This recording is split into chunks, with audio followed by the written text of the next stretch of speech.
My name is Jennifer Zilm, and I wrote Waiting Room.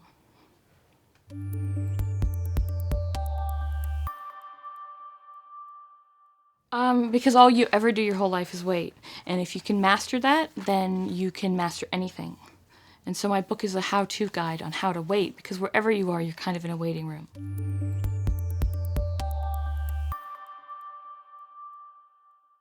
Well, there are 4 sections, just as there are 4 canonical Gospels. And the first is, I think, the dental space, when you're in the dentist chair.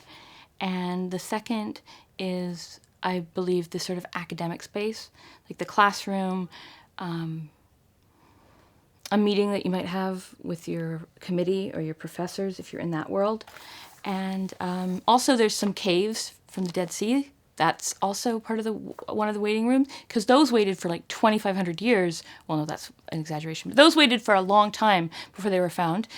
And then there's the downtown east side, which is kind of a great liminal space. And when I was writing that section, which is sort of the turning section of the book, I believe, I was also rereading Dorothy Sayers' translation of Purgatory by Dante, that Italian guy, and using that language, because that's kind of the great waiting book of that trilogy. Not that I've read the other 2, but I think it's the one that doesn't get read.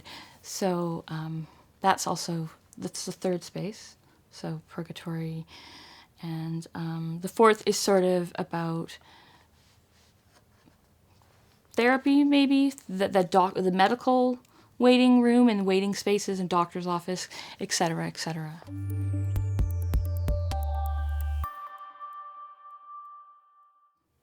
Right before I wrote this book, I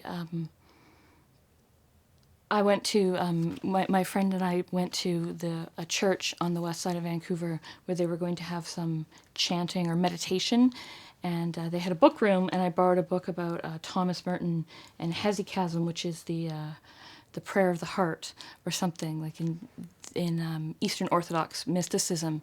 And I haven't returned it yet because I felt like it was like a good omen, because I'm like, I'm going to write this book about waiting. And in the book, there's this line where they quote one of the church fathers about the cell, like the monk's cell. And the line is like, well, nobody leaves this cell, so where are you going? And I'm like, oh. And that's kind of around the same time, not to be such a hippie, but I was reading some Denise Levertov stuff from the 70s, and there's a story about a woman recounting a dream where she's going back and forth in a tunnel between barking dogs, and she's like, I don't know what to do in the dream, and the answer is, well, you sit down in the tunnel. It's like so simple. And so I kind of, that answers your question, right?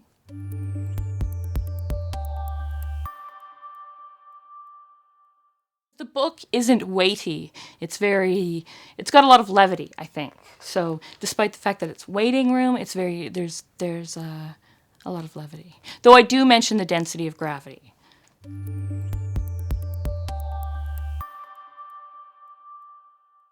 Sure, yeah, sure. Well, I realized that if you, because therapy is like waiting. Once you start it, you realize you can kind of make everyone your adjunct therapist.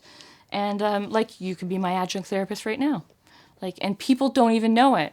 People don't even know that they're doing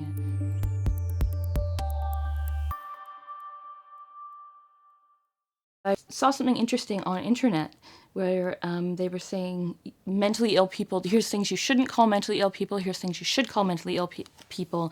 And one of them that they didn't like was patient. And I'm like, why wouldn't you like patient? Patient is like lovely. It's like what we're supposed to strive for. It's about, and also it's, if you're someone's patient, you're granting the physician something. Like, I've often said that I felt like after I wrote this book, I could be a consultant for doctors and people who generally ran appointments, because I'm like, I'm so patient. I'm like, maybe you'll learn how to be a better physician if I'm a better patient.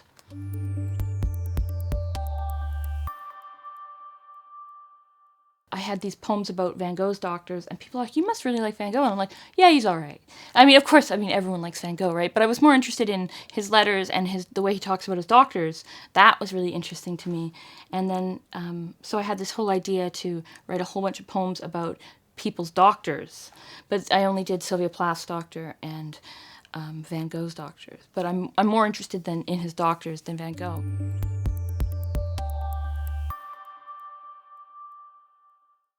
Riff on Canto 6. Subtitle: Brazen Erasure on the Sunday Binners Market. I was in the crowd that day. Markets make me nervous. So many deferred problems, all the promises to buy. Remember the way merchants hemmed me in the old city? Hey beautiful, hey pretty eyes, it doesn't cost anything to smile. My face is thrown back at me everywhere. The hunchback on the corner has had her hair cut again.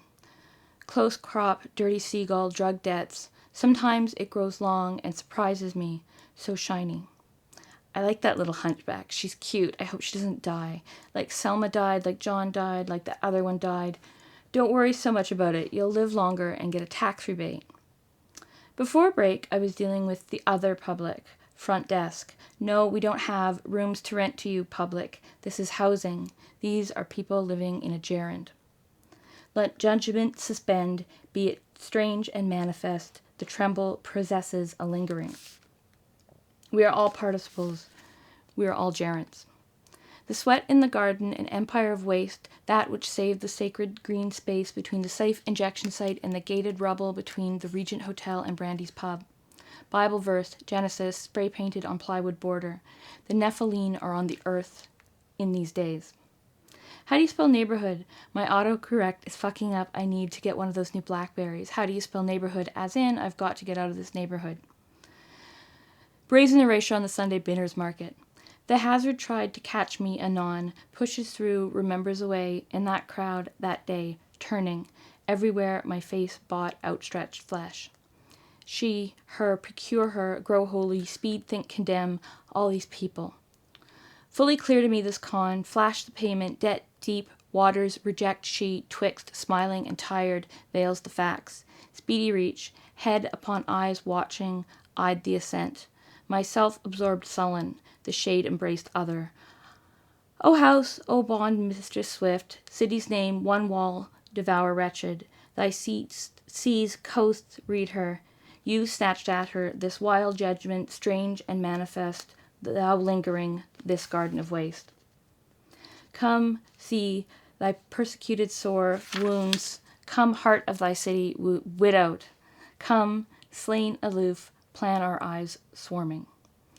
Be glad, arts urbane, whose planning so, redesigned, a woman sick, softest turning.